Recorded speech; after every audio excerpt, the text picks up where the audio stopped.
Let's get some more now on President Obama's imminent arrival in Manila. Professor Amitav Acharya is chair of ASEAN Studies at the American University in Washington. He's also the author of The End of American World Order.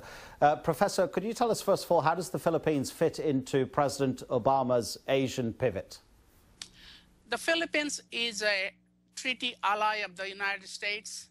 It's a very important part of Obama's rebalancing policy, and all the more important because Philippines is embroiled in this territorial dispute with China in the South China Sea, and it's actually one of the countries which is most vulnerable to Chinese pressure and has been for the last 2 years.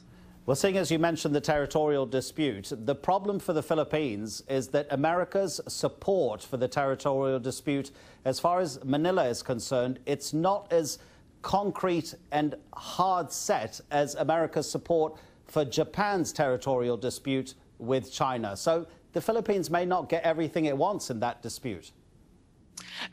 Absolutely. Yes, I think one of the things that's going to be important in this visit, is this trip by President Obama, is that the Filipinos are expecting him to say something similar to the assurance he gave to Japan about Japan's dispute with China.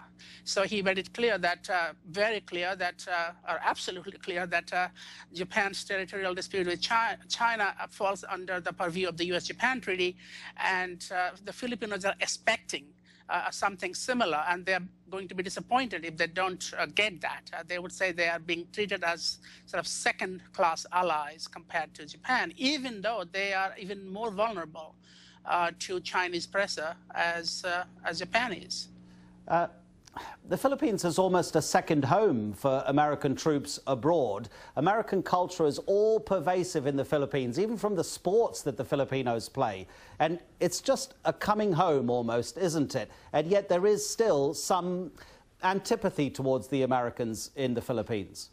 Absolutely. In the 1990s, the Philippine Congress basically asked the Americans to leave their military bases in the Philippines, and that was a very different strategic situation at that time. Philippines did not face the same kind of pressure from China as it is facing now.